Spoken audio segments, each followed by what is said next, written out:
love story শুনিবলৈ এই পেজটো subscribe কৰক আৰু নটিফিকেশনৰ বাবে বেল আইকনটো প্ৰেছ কৰক Super Hits 93.5 Red FMত সময় হৈ গ'ল weekend special show' red FM love story আৰু এটা নতুন লাভ ষ্টৰী লৈ মই পাহি আকৌ এবাৰ আপোনাৰ কাষ চাপিলোহি আজি এখন চিঠি হাতত তুলি লৈছোঁ এইখিনি কৈ দিওঁ যিয়ে চিঠিখন পঠিয়াইছে তেওঁৰ নামটো মই ল'ম বা তেওঁৰ প্ৰেয়সীৰ নাম আমি চেঞ্জ কৰি দিম চ' যোনে ষ্টৰী শ্বেয়াৰ কৰে প্লিজ আপুনি আপোনাৰ পাৰ্টনাৰৰ নামটো চেঞ্জ কৰি দিব নহ'লে আমি ইয়াতে চেঞ্জ কৰি দিম ফৰ পাৰ্চনেল ছেফটি চ' আজি যিখন চিঠি আহিছে সেই চিঠিখন লখিমপুৰৰ পৰা আহিছে পঠিয়াইছে ক্ষীৰোদ গগৈয়ে তেওঁ লিখিছে হাই পাহিবা তোমাৰ ভালনে মোৰ ভালেই মই ক্ষীৰোদ গগৈ লখিমপুৰৰ মোৰ প্ৰেমিকাৰ নাম জিনা শইকীয়া তেওঁ লখিমপুৰৰ হয় মোৰ ষ্টৰীটোৰ নাম দিছোঁ এজাক ধুমুহা আশা কৰোঁ মোৰ ষ্টৰীটো শ্বেয়াৰ কৰিব মোৰ ঘৰলৈ অহা পথৰ তেল ডিপুৰ এটা কাষত মানুহ এঘৰত এজনী ধুনীয়া ছোৱালী দেখিছিলোঁ চোতালত সৰু সৰু ল'ৰা ছোৱালী কেইটামানৰ লগত ধেমালি কৰি থকা ছোৱালীজনী দেখাৰ পাছত কিয় নাজানো পাহিবা তেওঁৰ বিষয়ে জানিব মন গ'ল সেই সময়ত মই BA ছেকেণ্ড ছেমিষ্টাৰত পঢ়ি আছিলোঁ ঘৰৰ ওচৰৰ প্ৰায় কলেজৰ গাড়ীত অহা যোৱা কৰিছিলোঁ এদিন মনতে ভাবিছিলোঁ তেওঁক লগ পাবলৈ হ'লে ধলপুৰ চেণ্টাৰৰ পৰা কলেজ অহা যোৱা কৰিব লাগিব সেইমতে অহা যোৱা কৰিছিলোঁ এদিন তেওঁক সেই মানুহ ঘৰৰ পৰাই স্কুল যাবৰ বাবে ওলাই অহা দেখা পালোঁ সেই সময়তে লগে লগে মই সময়টো চালোঁ 8:45 সেই দিনটোৰ পৰাই মই সদায় 8:45 বজাত তেওঁৰ ঘৰৰ ওচৰতে পোৱাকৈ কলেজ আহিব ধৰিলোঁ এদিন তেওঁ গম পালে যে মই সদায় তেওঁৰ কাৰণে 8:45ত কলেজত আহোঁ বুলি তেনেকৈ বহুদিন অহা যোৱা কৰিছিলোঁ আৰু তেওঁৰ চকুৱে চকুৱে পৰি হাঁহিছিলোঁ তাইও হাঁহিছিল চ' আজি আমি শুনিম ক্ষীৰোদ গগৈৰ লাভ ষ্টৰী এজাক ধুমুহা Super Hits 93.5 ৰেড FMত মই আপোনাৰ সৈতে পাহি শুনি আছে আপুনি weekend special show' red FM love story শুনি আছোঁ আজি আমি ক্ষীৰোদ গগৈৰ লাভ ষ্টৰী এজাক ধুমুহা আগলৈ তেওঁ লিখিছে বহুত চেষ্টাৰ ফলত এদিন গম পালোঁ তেওঁ সেই মানুহ ঘৰৰ ছোৱালী নাম জিনা শইকীয়া ক্লাছ 9ত পঢ়ে তেওঁৰ বিষয়ে জনাৰ পৰা তেওঁক মই হয়তো মনে মনে ভাল পাই পেলাইছিলোঁ আমি কলেজ যোৱা গাড়ীখনতে তেওঁ কেতিয়াবা স্কুল যায় এদিন বহুত সাহস কৰি মোৰ ফোন নম্বৰটো দিছিলোঁ মোৰ নম্বৰটো লোৱাত অমান্তি হোৱা নাছিল বহুত দিন মোক ফোন মেছেজ একো কৰা নাছিল মই ভাবিছিলোঁ মোক হয়তো বেয়াই পালে মই নম্বৰটো দিয়া এমাহমানৰ পিছত মোলৈ এটা মেছেজ আহিলে হাই মই জিনা তেওঁৰ মেছেজটো পাই মই আনন্দত ক'ব নোৱাৰা হৈ পৰিলোঁ মেছেজটোৰ যে ৰিপ্লাই দিব লাগে সেয়া মই পাহৰিয়ে গ'লোঁ ৰিপ্লাই নিদিয়াৰ বাবে তাইক কল কৰিলে হেল্ল' ফোনটো উঠাওঁতে ইমান টাইম লাগে যে মেছেজৰ ৰিপ্লাইও নিদিয়া তাৰমানে তেনেকুৱা নহয় মই তেতিয়াহ'লে কেনেকুৱা তাৰমানে আচ্ছা শুনা কালি যে প্ৰণামী গাড়ীখন যে আছে সেইখন বাছত আহিবা তাতে লগ পাম দেই কিবা কোৱা অ'কে বাই সেই বুলি কথাখিনি কৈ ফোনটো কাটি দিলে সুজিনাই আল্টিমেটলি ফোন কৰিলে ক্ষীৰোদক আগুৱাই গৈ থাকিম আজি লাভ ষ্টৰীৰ সৈতে বাট আপুনি আপোনাৰ ষ্টৰী শ্বেয়াৰ কৰি থাকিব চিঠিৰ যোগেদি বাট প্লিজ আপোনাৰ পাৰ্টনাৰৰ নাম চেঞ্জ কৰি দিব for personal safety 93.5 red FM বজাতে ৰহো Super Hits 93.5 ৰেড FMত মই আপোনাৰ সৈতে পাহি আৰু আপুনি শুনি আছে weekend special show' red FM love story আজি আমি শুনি আছোঁ ক্ষীৰোদ গগৈৰ লাভ ষ্টৰী এজাক ধুমুহা আগলৈ তেওঁ লিখিছে সেই সময়ত এনেকুৱা অনুভৱ হৈছিল মই তোমাক বুজাব নোৱাৰিম পাহিবা তাই ফোন থোৱাৰ পিছতে এক বেলেগ ধৰণৰ অনুভৱ তেওঁ কোৱা কথা মতে সেই গাড়ীখনতে কলেজ যোৱা ল'লোঁ তেওঁ আহি মোৰ ওচৰতেই ৰ'লহি তেওঁ স্কুল পাৰ হৈ মোৰ কলেজ গাড়ীৰ পৰা নামিব সময়ত মোক থেংকছ বুলি কৈ নামি গ'ল দিনটো কলেজত গৈ তেওঁৰ কথাকে ভাবি থাকিলোঁ জানা পাহিবা তেওঁৰ ফোন বা মেছেজৰ বাবে মই অপেক্ষা কৰিবলৈ আৰম্ভ কৰিলোঁ ঠিক সেই সময়তে এটা মেছেজ আহিছিল কি কৰিছা কাৰোবালে ৱেইট কৰি আছো আজি মোৰ কথাটো ৰখাৰ বাবে thank you it's okay thank you দিব নালাগে তুমি ক'বা আৰু মই নাৰাখিম নেকি মই জানো তুমি ৰাখিবা বুলি আচ্ছা শুনা আজিৰ পৰা সেইখন গাড়ীতে যাম দেই ঠিক আছে মোৰ কোনো প্ৰব্লেম নাই আচ্ছা এটা সৰু কথা সুধো নেকি তোমাৰ বয়ফ্ৰেণ্ড আছে নেকি আছে এতিয়া বাই ক্লাছত যাওঁ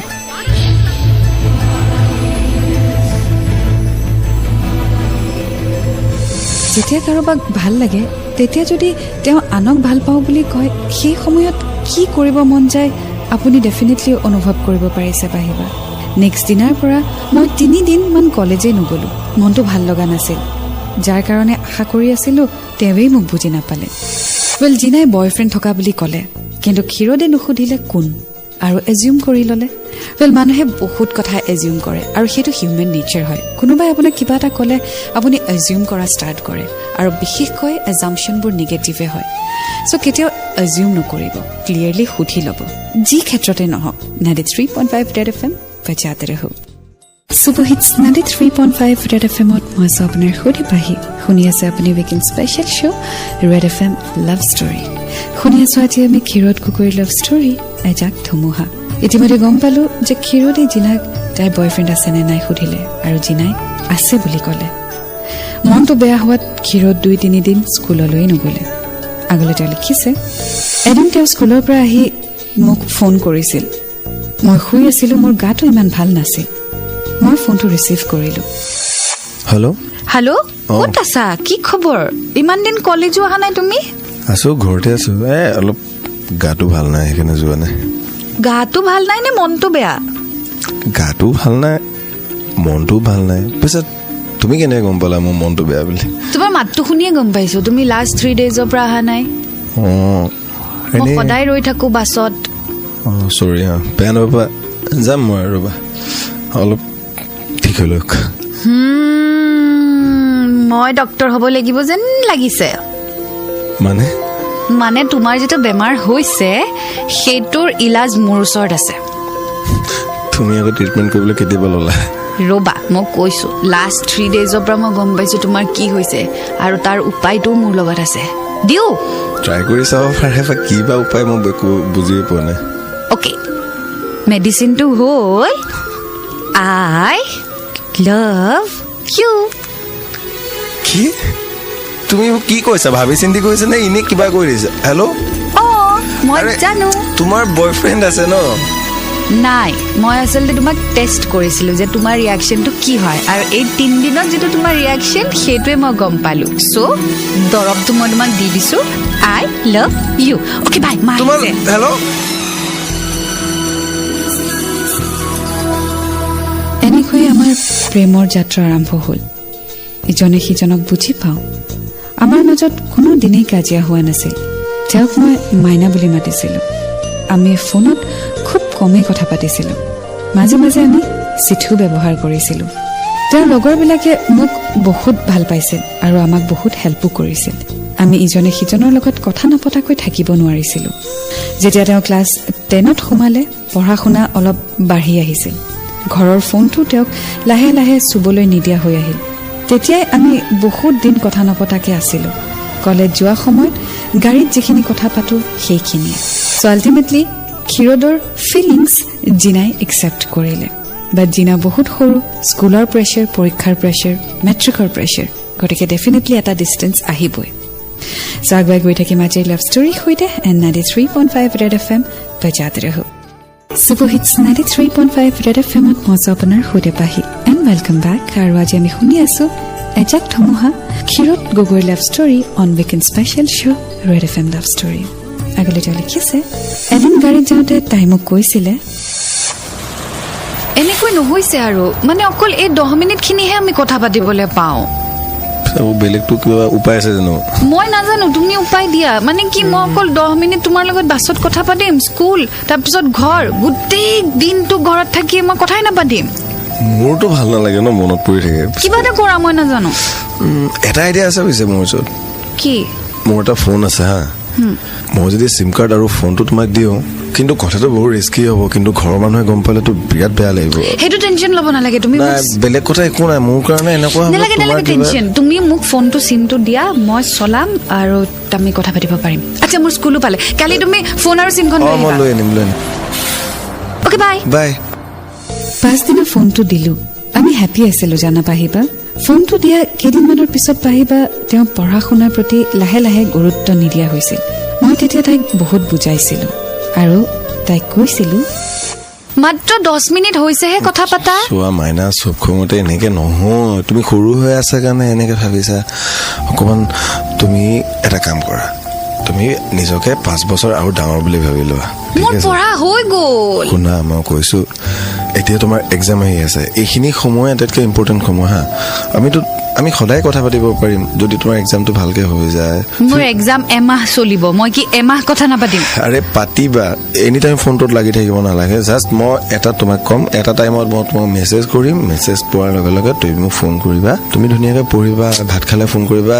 খোৱা সময়ত ফোন এটা কৰিবা হৈ যাব বছ আৰু চোৱা এইটো মই এটা কেনেকৈ বুজাম তোমাক এইটো কি বুলি ক'ম এইটো এটা বেয়া হেবিট হৈ গৈছে তাৰমানে এনি টাইম ফোনটো লাগি থকা এইটো বেয়া হ'ব ফিউচাৰটো মই তোমাক কৈছো ন মোৰো মন যায় তোমাৰ সৈতে কথা পাতিব বাট কণ্ট্ৰল কৰিব লাগিব তুমি মোক ভালে নোপোৱা সেইকাৰণে এনেকৈ কৰিছা অ'কে বাই তেনেকৈ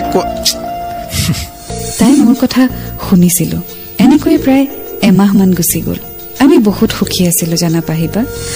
ৱেল এটা মেচিয়ৰ ডিচিশ্যন ক্ষীৰতে লৈছে ৱেল যেতিয়া পৰীক্ষা আছে অফক'ৰ্চ পঢ়া শুনাত মন দিবই লাগিব এণ্ড আফটাৰ অল লাইফত এক্সাম খুব বেছি ইম্পৰ্টেণ্ট হয় বাট মাইণ্ড ডাইভাৰ্ট হওঁতে আকৌ বেছি সময় নালাগে গতিকে যেতিয়া পৰীক্ষা থাকে বা যেতিয়া পঢ়া শুনা থাকে তেতিয়া পাৰ্টনাৰজনে বুজি পাব লাগিব যে সেইটো সময়ত ইম্পৰ্টেঞ্চটো কিহত চ' ছাপৰ্ট কৰিব লাগে পঢ়া শুনাত মন দিব লাগে এণ্ড বাকী whenever you want to talk but নিজৰ কেৰিয়াৰটোৰ কথা সদায় আগত কথাটো ভাবিব লাগে যাতে পিছলৈ একো প্ৰব্লেম নহয় চ' আগুৱাই গৈ থাকিম আজি লাভ ষ্টৰীৰ সৈতে এণ্ড 93.5 ৰেড FM বজাতে ৰহো সুপাৰ হিটছ 93.5 ৰেড FMত মই আছো আপোনাৰ সৈতে পাহি আৰু আপুনি শুনি আছে weekend special show' red FM love story শুনি আছো আজি আমি ক্ষীৰত গগৈ লাভ ষ্টৰী এজাক ধুমুহা আগলৈ তেওঁ লিখিছে হঠাতে এদিন আমাৰ মাজলৈ এজাক ধুমুহা আহিছিল সেইদিনা 6 আগষ্ট 2016 চন ৰাতিপুৱাই মাইনাই মোক ফোন কৰি কৈছিল ঐ কোৱা শুনাচোন আজি অলপ সোনকালে আহিবাচোন মইতো তুমি মাতিলে ৰাতিপুৱাই গৈ বহি থাকি অকমান চিৰিয়াছলি কৈছো আজি 8:30 মানত পোৱাকে ঢলপুৰলৈ আহিবা কি কিবা হ'ল নে ওফো আহিম বুলি কোৱা যাম ৰবা মই গাটো ধুই লওঁ ঠিক আছে বাই বাই বাই সেইদিনা 8:30 বজাত মই ঢলপুৰ চেণ্টাৰ পাই তেওঁৰ বাবে বাট চাই থাকিলো 30 মিনিটমান পাৰ হ'ল 9 বাজিল কিন্তু তাই আহি পোৱা নাছিল মই মেছেজ এটা কৰিলো ৰিপ্লাই নাহিলে তথাপিও মই 9:45লৈ বাট চালো তাই অহা নাই কল কৰিলো ফোন ৰিচিভ নকৰিলে আৰু মই কলেজলৈ গুচি গলো সন্ধিয়া 5:30 মান বজাত আমাৰ ঘৰলৈ দুজন পুলিচ আহিছিল আৰু মোক মাতি থৈ গ'ল থানালৈ তেতিয়াহে মই গম পালো মাইনাৰ ঘৰত আমাৰ কথা গম পালে আৰু ফোনটো মাকৰ হাতত ধৰা পৰিলে সেইদিনা পাহিবা মাইনাক বহুত মাৰিছিল কথাটো গম পাই মোৰ বহুত বেয়া লাগিছিল ৱেল দিছ ৱাজ অবভিয়াছ সেইটো সময়ত যেতিয়া মা দেউতাৰ বাবে কেৰিয়াৰটো বহুত ইম্পৰ্টেণ্ট পঢ়া শুনা বহুত ইম্পৰ্টেণ্ট সেইটো সময়ত মা দেউতাই কেতিয়াও বুজি নাপায় বা ছাপৰ্টো নকৰিব that you are in love কোৱা হয় ন প্ৰত্যেকটো বস্তুৰ এটা সময় থাকে চ' সেইটো সময়ত পঢ়া শুনাটো বেছি ইম্পৰ্টেণ্ট ময়ো ভাবোঁ প্ৰেম কৰাৰ যিহেতু নিৰ্দিষ্ট বয়স নাই গতিকে প্ৰেমৰ বাবে বাট চাব পাৰি প্ৰেম আপোনাৰ বাবে অপেক্ষাও কৰিব কিন্তু কেৰিয়াৰ পঢ়া শুনা সময় আপোনাৰ বাবে অপেক্ষা নকৰে গতিকে প্ৰেমৰ বাবে আপোনাৰ পঢ়া শুনা বা কেৰিয়াৰ যাতে নষ্ট নহয় সেইটো মা দেউতাৰ বাবে বহুত ডাঙৰ কথা আৰু সেইটোৱে লাইফৰ প্ৰায়ৰিটি হৈ পৰে চ' এনেকুৱা এটা চিটুৱেশ্যন যেতিয়া হয় এইটো এক্সপেক্টেড আছিলে এনিৱে আগুৱাই গৈ থাকিম আজি লাভ ষ্টৰীৰ সৈতে বাট য়েছ আপুনিও আপোনাৰ ষ্টৰী শ্বেয়াৰ কৰিবলৈ চিঠি লিখি পঠিয়াই থাকিব ঠিকনাটি ফেচবুকত আছে মোৰ অফিচিয়েল পেজ হৈছে ৰেড FM RJ পাহি আৰু মই ইনষ্টাগ্ৰামত আছো এজ RJ পাহি আৰু মোৰ টুইটাৰ হেণ্ডেল হৈছে RJ পাহি ৰেড FM 93.5 ৰেড FM বজাতে ৰহো সুপাৰ হিটছ 93.5 ৰেড FMত মই আছো আপোনাৰ সৈতে পাহি আৰু আপুনি শুনি আছে weekend special show' red FM love story শুনি আছো আজি আমি ক্ষীৰত গগৈ লাভ ষ্টৰী এজাক ধুমুহা ইতিমধ্যে গম পালো যে তেওঁলোকৰ ৰিলেশ্যনশ্বিপৰ কথা ঘৰত গম পালে আৰু জিনাৰ ফেমিলিয়ে এটা ডাঙৰ ষ্টেপ ল'লে ক্ষীৰদক পুলিচ ষ্টেচনত বিচাৰিলে আগলৈ যা লিখিছে পিছদিনা 7 আগষ্ট 8:30 মান বজাত মই থানাত হাজিৰ হলো মোৰ লগত লগৰ ল'ৰা দুজন গৈছিলে বাট সিহঁতক পঠিয়াই দিলে আৰু মোক ৰবলৈ ক'লে মই অকলে অকলে বহুত সময় থানাত ৰলো প্ৰায় 1 ঘণ্টামান পিছত জিনাৰ দেউতাক আহিছিল পাহিবা আজিও মনত আছে মোক ইমানেই বেয়া ব্যৱহাৰ কৰিছিল হয়তো পৰা হলে মোক মাৰিয়ে পেলালে হয় হয় কিয়া এয়া আহিছে কি কৰে এতিয়া ঐ তোৰ নাম কি ক্ষীৰত কিহত পঢ় ডিগ্ৰী কৰি আছো 6th চেমিষ্টাৰ ডিগ্ৰী 6th চেম আৰু তাৰ ফৰফৰণি চা হা এতিয়া তো মুখৰ মাত নাইকিয়া হ'ল ঐ তই গম পাইছ নাই 420 কেছত তই একেবাৰে একদম ভিতৰত যাবি আৰু 420 কি ইয়াক আৰু কিবা কিবি আছে যদি সব লগাই দিয়ক আৰু আমাৰ জনী বয়স তই জাননে নাই কণ্ট্ৰল ৰ'ব ক্লাছ 10 পাইছেহে সেইজনী লগত তই প্ৰেম কৰিবলৈ আহিছ মাৰ বাপেৰে তোক ইয়াকে শিক্ষা দিছে একদম নহয় ইয়াক এতিয়া এই নিবুকা কৰো হ'বলৈ আহিছে লাঠি থৈ দিয়ক এইবোৰ আমি যি কৰিব লাগে আমি ব্যৱস্থা কৰিম ৰ'ব এতিয়া তাৰ একেবাৰে মাতেই নাই ৰ'ব আৰু কি তাৰ কথা কনষ্টেবল ইয়াক লৈ যাচোন লকাপত ভৰাই দে মোবাইল দিব আহিছ ৰ'ব ইমান গৰম নহ'বচোন কথা ৰ'বচোন কনষ্টেবল ইয়াক লকাপত ভৰাই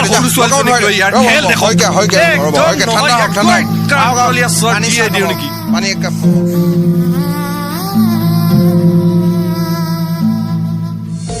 মনতে ভাবিছিলো মই চাগে বহুত ডাঙৰ ভুল কৰিলো একো ক'ব পৰা নাছিলো আপোনা আপুনি চকুৰ পৰা চকু পানী ওলাই আহিছিল পাহিবা কি ভুল কৰিছিলো মই বুজি পোৱা নাছিলো যে মোক ইমান কষ্ট দিলে মিছা নকওঁ পাহিবা মোৰ কাৰণে মাইনাও বহুত মাৰ খালে ঘটনাটো হৈ যোৱাৰ পাছত আমি ইজনে সিজনৰ পৰা বহুত আঁতৰত আছিলো তথাপিও আমাৰ ভাল পোৱা কমি যোৱা নাছিলে কেতিয়াবা মা দেউতাহঁতে ভাবে যে এটা ডাঙৰ ভয় খোৱালে হয়তো ল'ৰা ছোৱালীয়ে চব পাহৰি পঢ়া শুনাত মন দিব যেনেদৰে আমি সৰুতে মাৰ খোৱাৰ ভয়ত আমি কামটো কৰি দিওঁ বা দেউতাৰ ৰঙা চকু দেখিলে আমি কামটো কৰি দিওঁ বা মায়ে গালি পাৰিব বুলি আমি কামটো কৰি দিওঁ বা দাদাই খং কৰিব বুলি আমি কামটো কৰি দিওঁ ঠিক তেনেকৈ এই টিনেজ সময়ত এডলেসেন্স পিৰিয়ডত হয়তো মা দেউতাই ভাবে যে ভয় খোৱালে তেওঁলোকৰ চকুত যেটো বেয়া কাম সেইটো চাগে আমি দুনাই নকৰো আৰু ঠিক তেনেকুৱা এটা সিচুৱেচনে কিৰদেও ফেস কৰিলে সো আগুৱাই গৈ থাকিম আজি লাভ ষ্টৰী হৈতে বাট এইখিনিতে মই সকলোকে ৰিকুৱেষ্ট কৰিম দোজ হু আৰ ইন লাভ প্ৰেমৰ একো বয়স নাই মই মানো বাট লাইফত কেৰিয়াৰটো বহুত ইম্পৰ্টেণ্ট সো কেতিয়া পঢ়া শুনাৰ লগত যাতে ধেমালি নকৰে মা দেউতাই সেইটোৱে বিচাৰে বহুত কষ্ট কৰে মা দেউতাহঁতে আমাক ডাঙৰ কৰিবলৈ গতিকে তেওঁলোকৰ আশাত চেঁচা পানী নাঢালিব নিজৰ হেপিনেছৰ বাবে মা দেউতাক আঘাত নিদিব তেওঁলোকে যি বিচাৰে সেইটো কৰিব আৰু তাৰ পিছত এটা সময়ত যেতিয়া আপুনি ভাবে যে দিস ইজ দ্য টাইম যে মই মোৰ প্ৰেমৰ কথা মা দেউতাক ক'ব পাৰিম আৰু মা দেউতাহঁতে মানিব তেতিয়া আপুনি আপোনাৰ প্ৰেমৰ কথা কওক বাট পঢ়া শুনাটো কেৰিয়াৰটো ইম্পৰ্টেণ্ট মা দেউতাৰ কাৰণে সো সেইটো কিন্তু অৱহেলা নকৰিব এণ্ড 93.5 ৰেড FM বজাতে ৰহ সুবহিত 93.5 ৰেড FMত মই আপোনাৰ সৈতে পাহি আৰু আপুনি শুনি আছে weekend special show' red FM love story শুনি আছো আজি আমি ক্ষীৰত কুকুৰ লাভ ষ্টৰী এজাক ধুমুহা আগলৈ তেওঁ লিখিছে 15-20 দিন মান পাছত মোক এদিন সন্ধিয়া সময়ত ফোন কৰিছিল মাইনাই সেইদিনা আছিল 21 আগষ্ট ফোনটো চাই মই আনন্দত ক'ব নোৱাৰা হৈ গ'লো আৰু ৰিচিভ কৰিলো হেল্ল' মাইনা মই চব বুজি পাইছো মাইনা হেল্ল' আৰু নোৱাৰিছো ইমান মাৰ খাইছো মই চব বুজি পাই আছো যিখিনি মোৰ লগত হ'ল মই বাৰু সহ্য কৰিব পাৰিছো একো নহয় ভুল হিচাপে হওক বা ভাল পাইছো হিচাপে হওক কিন্তু তুমি এনেকে শাস্তি খাই থকাটো মই একেবাৰে মই একচেপ্ট কৰিব পৰা নাই উপায়টো দিয়া উপায় এতিয়া এটাই আছে তাৰমানে মোক কেনেকে তোমাক কওঁ এটাকে তুমি বুজি লোৱা আৰু অলপ সময়লৈকে আমি ইটোৰ লগত কণ্টেক্ট নকৰাটোৱে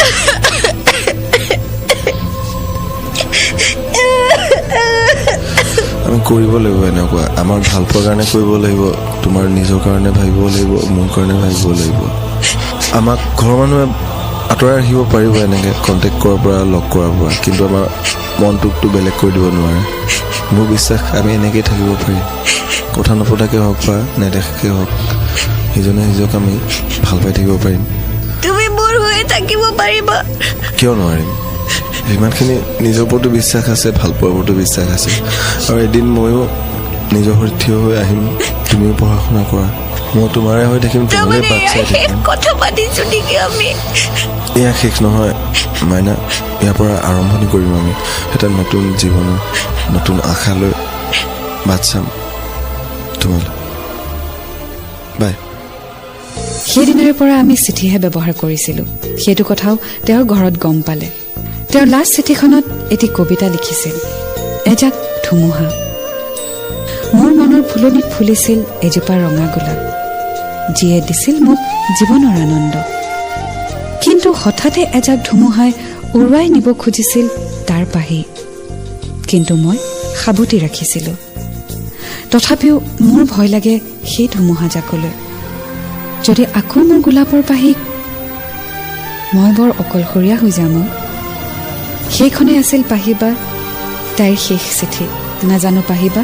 আমাৰ সঁচা ভাল পোৱা সফল হ'বনে নহয় মই আজিলৈকে তেওঁৰ অপেক্ষাতেই আছোঁ আৰু গোটেই জীৱন থাকিম এতিয়া মই BA 6 ছেমিষ্টাৰ দি আছোঁ ঘৰত আছোঁ আৰু এটা চাকৰি বিচাৰিম তেওঁ মেট্ৰিক পাছ কৰিলে গম পালোঁ আৰু কলেজত সোমাইছে এয়াই মোৰ লাভ ষ্টৰী আশা কৰোঁ পাহিবা তুমি মোৰ মাইনাক মোৰ জীৱনলৈ ঘূৰাই অনাত সহায় কৰিবা তোমাৰ বিশ্বাসী Khirod Gogoi Lakhimpur well Khirod thank you so much তুমি তোমাৰ ষ্টৰী শ্বেয়াৰ কৰিলা ৱেল এতিয়া আই ডোন্ট নো তোমালোকৰ লাইফত কি আছে বাট মই তোমাক এইটোৱে ক'ব পাৰিম যে তুমি ভালকৈ নিজৰ কেৰিয়াৰটো বনাই লোৱা পঢ়া শুনা কমপ্লিট কৰা ভাল চাকৰি এটা কৰা ভাল চাকৰি কৰি নিজৰ ভৰিত থিয় হোৱা আৰু তাৰ পিছত যদি গম পোৱা যে মাইনাৰ জীৱনত কোনো নাই বা মাইনাই তোমাক এতিয়াও বিচাৰে তেতিয়াহ'লে তুমি তোমাৰ পৰিয়ালক লৈ মাইনাৰ ঘৰত যাবা বাট এটা কথা মাইনাৰ মাক দেউতাকৰ যদি কিবা এক্সপেক্টেশনছ আছে সেইটো তুমি পূৰণ কৰিব লাগিব বাট তেওঁলোকে যদি নিবিচাৰে তেতিয়াহ'লে তেওঁলোকৰ ডিচিশ্যনকো তুমি সন্মান কৰিব লাগিব কাৰণ তোমাৰ মা দেউতাক যিদৰে তুমি সন্মান কৰা ঠিক তেনেদৰে মাইনাৰ মাক দেউতাকেও সেইটোৱে বিচাৰিব যে আনৰ ল'ৰা বা ছোৱালীও তেওঁলোকক সন্মান কৰক সো এতিয়া পঢ়া শুনাত মন দিয়া চাকৰি কৰা ভালকৈ এষ্টাব্লিছ হোৱা আৰু তাৰ পিছত when you are strong enough independent enough আৰু যদি মাইনাই এতিয়াও তোমাৰ বাবে অপেক্ষা কৰি আছে তেতিয়াহ'লে take a chance তাৰ পিছতো যদি নহয় তেতিয়াহ'লে আৰু উপায় নাই কাৰণ জন্ম মৃত্যু বিবাহ আৰু প্ৰেম ভগৱানৰ হাতত বেলে আছিল আজি লাভ ষ্টৰী এটা নতুন লাভ ষ্টৰী সৈতে আকৌ আপোনাৰ কাষ চাপিমহি আৰু আপুনি আপোনাৰ ষ্টৰীসমূহ শ্বেয়াৰ কৰি থাকিব পাৰে গতিকে আপুনি চিঠি লিখি পঠিয়াই দিব ঠিকনাটি ফেচবুকত আছে মোৰ অফিচিয়েল পেজ হৈছে ৰেড FM RJ Pahi তাত আপুনি পাই যাব আৰু ইনষ্টাগ্ৰামত মই আছো as RJ Pahi আৰু মোৰ টুইটাৰ হেণ্ডেল হৈছে @RJ Pahi ৰেড FM এতিয়া বিদায় লৈছো আকৌ লগ পাম until then do fall in love it's a great feeling and I love you 93.5 Red FM बजाते रहो